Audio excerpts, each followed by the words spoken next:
अगर तू सच्चा पुत्र है तो आज मेरी ये वाणी सुन, क्योंकि ये सिर्फ एक संदेश नहीं, एक जिम्मेदारी है। एक ऐसा रहस्य है जो हर बेटे को जानना चाहिए, क्योंकि जब पुत्र सही होता है तो मां की उम्र खुद ब खुद बढ़ जाती है, और जब मां मुस्कुराती है तो शिव भी प्रसन्न होते हैं। आज मैं महादेव वो ज्ञान दे रहा हूं जो युगों तक छिपा रहा। अब मैं शिव तुम्हें वो दिव्य रहस्य सुनाने आया हूं जो हर पुत्र को जानना चाहिए। एक पुत्र सिर्फ मां की कोख से जन्म नहीं लेता, बल्कि उसका कर्तव्य मां के जीवन को सम्मान, सुरक्षा और शांति देना भी होता है। मां के चरणों में स्वर्ग बसता है। जिस दिन तूने जन्म लिया उस दिन तेरी मां ने मरने का डर छोड़ दिया था। वो मुस्कुराई, रोई, पीड़ा सहकर भी तुझे जीवन दिया।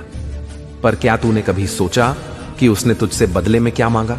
न सोना, न हीरा, न महलों में रहने का सुख, बस एक चीज, तेरा सम्मान, तेरा प्रेम और तेरा साथ। एक मां की उम्र तब तक बढ़ती है जब तक पुत्र उसकी भावनाओं को समझता है। हर बार जब तू मां को हंसाता है वो 1 साल और जीती है। हर बार जब तू मां को चिंता में डालता है उसकी उम्र 1 साल घट जाती है। जो पुत्र मां के चरणों को धोकर पीता है उसके जीवन से सारे पाप समाप्त हो जाते हैं। पुत्र वही जो मां की आंखों में आंसू ना आने दे। तू कितना बड़ा आदमी बन गया इसका कोई अर्थ नहीं। अगर तेरी मां अब भी तेरी आवाज सुनने को तरसती है तो तू असफल है। पुत्र वही होता है जो मां के अश्रुओं को उसके चेहरे तक पहुंचने ही न दे। आंसू यदि गाल पर बह गए तो समझो तुमने मां की आत्मा को दुख दिया है। हर दिन सुबह उठकर मां को प्रणाम कर। वो सिर्फ आशीर्वाद नहीं बल्कि ब्रह्मांड की सबसे शक्तिशाली ऊर्जा है। मां की थाली से पहला निवाला चुराने वाला नहीं, परोसने वाला बन। आजकल के पुत्र खाना बाहर खा लेते हैं पर मां के हाथ का स्वाद भूल जाते हैं। मां रोटियां सेंकती रहती है, बेटा फोन में खोया रहता है। जो पुत्र मां को खिलाकर खुद खाता है उसके जीवन में कभी अन्न का अकाल नहीं होता। तेरे एक निवाले से मां की भूख नहीं मिटती, लेकिन जब तू अपने हाथों से उसे खाना खिलाता है तो उसे स्वर्ग का अनुभव होता है। मां की सेवा ही सबसे बड़ा तप है। लोग मुझसे पूछते हैं, हे महादेव, सबसे बड़ा धर्म क्या है? मैं कहता हूं, जिस दिन तू अपनी मां की सेवा को सबसे बड़ा धर्म मान लेगा उस दिन से तेरा जीवन सफल हो जाएगा।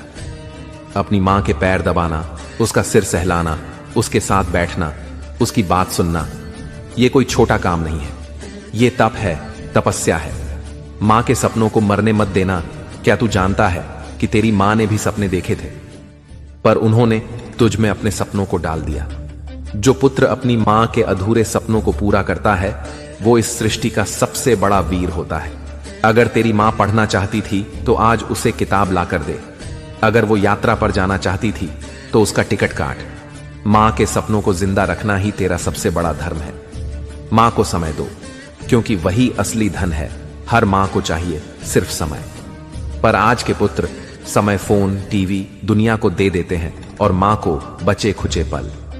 मां के साथ बिताया हर पल पुण्य बन जाता है। जो पुत्र मां के साथ हंसता है, ब्रह्मा, विष्णु और मैं तीनों उस पर प्रसन्न रहते हैं। तेरे पास चाहे कितना भी व्यस्त दिन हो, मां के लिए 10 मिनट निकाल। वही 10 मिनट उसकी उम्र में साल जोड़ देंगे। तू मंदिर जाकर घंटा बजाए, फूल चढ़ाए, पर अगर मां के सामने आवाज ऊंची कर दे तो जान ले वो पूजा व्यर्थ है। जो पुत्र मां को देवी समझकर उसकी सेवा करता है वो मेरे सबसे निकट आता है। उसकी वाणी में ब्रह्म का वास होता है और कर्मों से पाप दूर भागते हैं। अंतिम वाणी, आज जब तू ये संदेश पढ़ रहा है, मैं तुझे देख रहा हूं मेरे प्रिय। अपने भीतर झांक। क्या तू वो पुत्र है जो मां को लंबी उम्र दे रहा है, या वो जिसकी वजह से मां का मन रोज टूटता है? अगर उत्तर दुखद है तो आज से ही संकल्प ले। तेरी मां तेरा सच्चा मंदिर है। उसके चरण तेरे चारों धाम हैं। उसका आंचल तेरा आकाश है। और याद रख, जो मां को सम्मान देता है उसकी हर राह पर खुद शिव पहरेदार बन जाते हैं। अगर यह संदेश तुझ में हलचल लाया है तो इसे उन 5 पुत्रों तक पहुंचाना जो इस संदेश को सुनकर अपनी मां की उम्र बढ़ा सके।